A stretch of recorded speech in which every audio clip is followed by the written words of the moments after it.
Channel को subscribe करें, video को लाइक करें और शेयर करें। नमस्कार, मैं हूं जितेंद्र सिंह चौहान और आप देख रहे हैं Sagwara live news YouTube channel. आज की ताजा खबरों के साथ एक बार फिर से हाजिर हूं। डूंगरपुर जिले के आसपुर उपखंड अंतर्गत समानता मंच की ओर से संपूर्ण टीएसपी क्षेत्र के प्रतिनिधियों द्वारा आसपुर उपखंड अधिकारी को राजस्थान के राज्यपाल और मुख्यमंत्री के नाम डूंगरपुर जिले के नेशनल हाईवे 8 पर 1167 अनारक्षित पदों की भर्ती को लेकर उपद्रवियों द्वारा हाईवे को बाधित कर वाहनों में लूटपाट और आगजनी कर व्यापारियों की दुकानों को लूट कर खेरवाड़ा शहर के लोगों को खोप में डालकर लूटपाट मचाने वालों के खिलाफ जाँच कर कड़ी से कड़ी कार्यवाही की मांग को लेकर ज्ञापन सौंपा। ज्ञापन में बताया गया है कि बाहरी लोगों की जांच कर पहचान की जाने और ऐसे लोगों के खिलाफ सख्त से सख्त कार्रवाई की जाए। आज सपना समानता मंच का स्थापना दिवस भी है। इस अवसर पर दिग्विजय सिंह समानता मंच के संयोजक ने क्या कहा, देखिए पूरी रिपोर्ट। ये हाईवे पे जिस तरह से उपद्रव हुआ है, हमारे यहाँ के आदिवासी ऐसा कर नहीं सकते। ये नक्सली राइट बाहर से आए और उन्होंने इस तरह की हरकतें की है जिससे व्यापारी वर्ग का जो नुकसान हुआ है उसकी भरपाई हम चाहते हैं यूपी की तर्ज पे उपद्रवियों से ही की जाए, ताकि इस नेक्स्ट टाइम किसी प्रकार से कोई उपद्रव ना हो पाए। और अगर ऐसा नहीं किया जाता है, हम सड़कों पर 100% हम भी अब आएंगे थक के, क्योंकि हम इतने दुबक चुके हैं कि हमारे साथ इतना अन्याय हो रहा है, कोई सुनने वाला नहीं है। दूसरी चीज, हम इस ज्ञापन पे मार्फत से आपसे ये कहना चाह रहे हैं कि अब हमारे यहाँ की जनता अशांति को लेकर व्यापारियों को भारी नुकसान हुआ है, उसके बारे में आप क्या कहना चाह रहे हो? हम तो सरकार से ये निवेदन करना चाहते हैं, राज्यपाल महोदय के थ्रू भी और राष्ट्रपति महोदय के थ्रू भी, कि यहाँ की जनता अब इन उपद्रव से इतनी डर चुकी है कि यहाँ की सभी जनता ने आज ज्ञापन में सबसे पहली मांग आत्मरक्षा हेतु हथियारों के लाइसेंस के लिए की है। ठीक है, इसके बाद हम यहाँ रोस्टर प्रणाली लागू करना चाहते हैं ताकि सबको मौका मिले, किसी प्रकार की कोई लड़ाई नहीं हो। और रही बात 11 से 67 पद की, उस पर सबका हक है, सबको उसका अधिकार मिले। और ये उद्भव हुआ है ये नेशनल हाईवे रोड पे, तो क्या ये केंद्र सरकार से मांग करोगे कि केंद्र सरकार इसकी जांच करे? बिल्कुल, हम ये मांग करते हैं, क्योंकि इसमें हमें पूर्ण विश्वास है यहाँ की भोली भाली जनता को फंसाया जा रहा है। इसमें बाहर के नक्सलवाद की तरह सोच रखने वाले लोगों ने यहाँ के हमारी शांति को बिगाड़ा है। आज दिन तक हम सौहार्दपूर्ण वातावरण में रहते आए हैं और आगे भी रहेंगे। हमारे यहाँ के आदिवासियों से किसी प्रकार से कोई वैरवंशिता नहीं है और आगे भी नहीं रहेगी। हम उसी कुएं का पानी पीते हैं जिनका वो पीते हैं, हम वही खेती करते हैं जिस तरह से वो करते हैं। हमारी ये भी मांग है कि जिस तरह से एसटी को यहाँ 36% दिया जा रहा है, स्वर्ण एवं ओबीसी जाति को भी यहाँ 36% पासिंग मार्क्स दिए जाए। जय समानता मंच साथियों, जैसा कि आपको विदित है, आज समानता मंच का स्थापना दिवस है।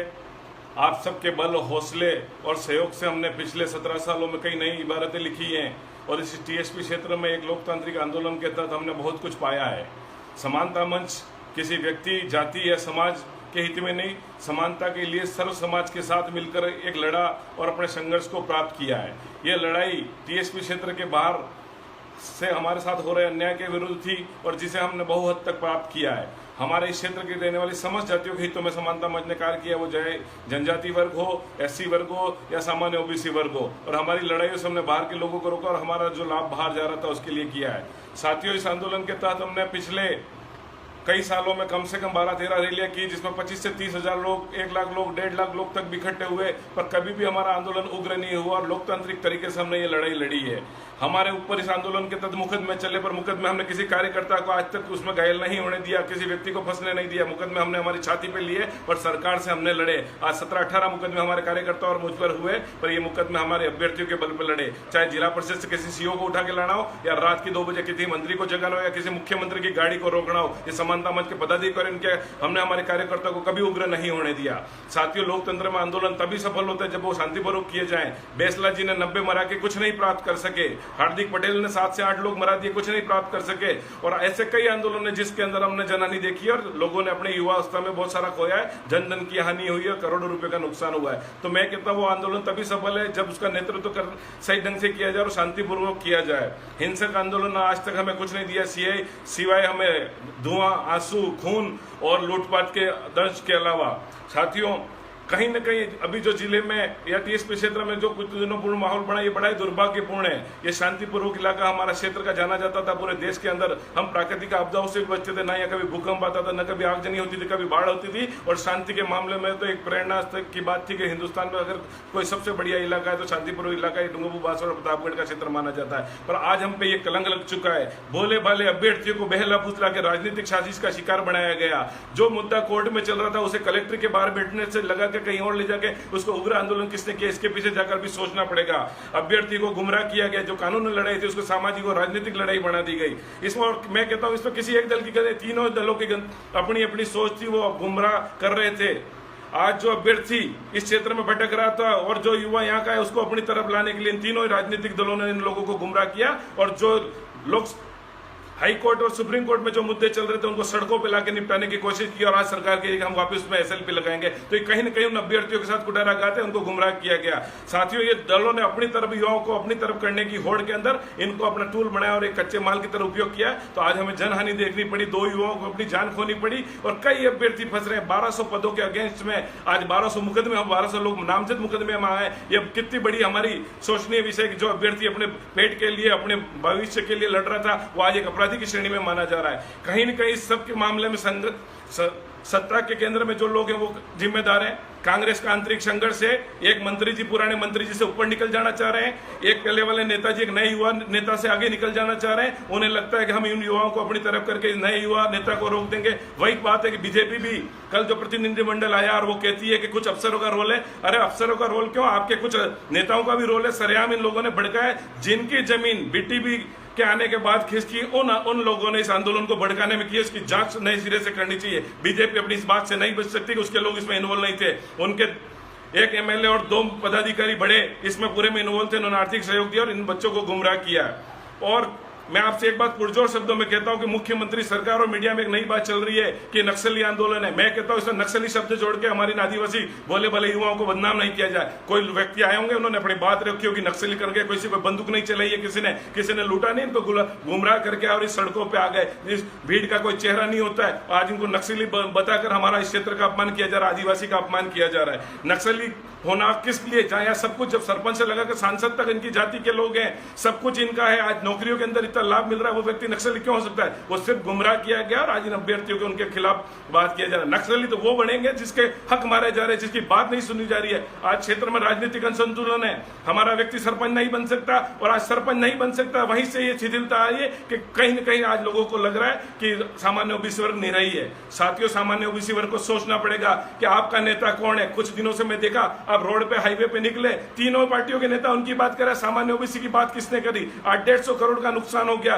कितने भोले वाले लोगों, गरीब लोगों का रोजगार छिन गया। उसके लिए जिम्मेदार कौन है? पर सामान्य का एक नेता नहीं बोला। धन्य किरोड़ी जी का, जिसने मेरे कार्यकर्ता ने बात किसने करने में सामान्य वर्ग की बात उठाऊंगा। बाकी भाजपा और कांग्रेस के सामान्य ओबीसी नेताओं के मुंह में दही जम गया, उन्होंने एक शब्द नहीं कहा। मैं धन्यवाद देता हूं राजस्थान के उन संगठनों ने जिसने हमारी विपदा में हमारा साथ दिया, जो करनी सेना के मकराना जी हो, भाई दुर्गा मेडी हो, विप्र फाउंडेशन के लोग हों, वैश्य समाज के लोग हों, या अन्य सोशल मीडिया के माध्यम से इस आंदोलन में हमारी बात करी कि इस लोकतांत्रिक आंदोलन की हत्या करके इसे हिंसक बनाया गया है। सामान्य ओबीसी वर्ग को यहाँ भ्रांति में रखा गया है, हमारा लोकतांत्रिक हक मारे गए। तो आज हमें ये डराया जा रहा है। हम इस किसी भी घटना का उत्तर कभी भी वापस इस आदेश में नहीं देंगे। हम लोकतंत्र में आस्था रखते हैं और लोकतांत्रिक तरीके से हमारी बात करेंगे। साथियों, सामान्य ओबीसी वर्ग को कहीं निरुत्तर होने की जरूरत नहीं है। सरकार ने भले वो जनजाति वर्ग को या हमारे लाभ खत्म करने के लिए टीएसपी का विस्तार कर दिया है। आज हमारी सीटें नहीं बढ़ाई गई। 5-5 विभागों में वैकेंसियों में हम निश्चय लेके आए। टीएसपी क्षेत्र को 3 जिलों से बढ़ाकर 8 जिलों तक कर दिया गया, पर हमारे पद नहीं बढ़ाए गए।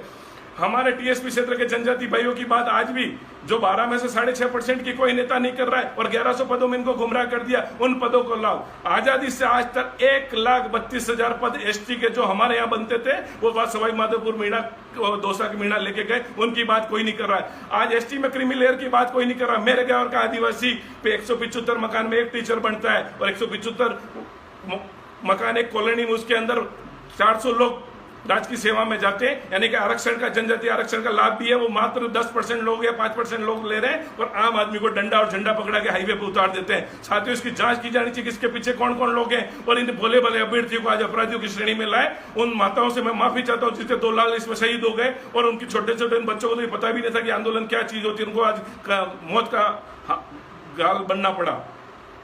तो मैं तो एक ही चीज कहता हूं कि हमें किसी की बात नहीं, हमारा जो राजनीतिक संतुलन उसको सरकार ठीक करे और इसके लिए कहीं ना कहीं जिम्मेदार सभी पार्टियां हैं। आज अपन कहते हैं कि बीजेपी ने किया, कांग्रेस ने, ये 1995 से भैरव सिंह जी से शुरुआत हुई और इसको अशोक गहलोत जी ने अभी तक लाया। आपकी सरकार खतरे में थी तो आपने 2 मिनट के लिए बीटीपी को अच्छा कह दिया, आज आप बीटीपी को विरोध बता रहे हो, कल बीजेपी को विरोध बता रहे हो।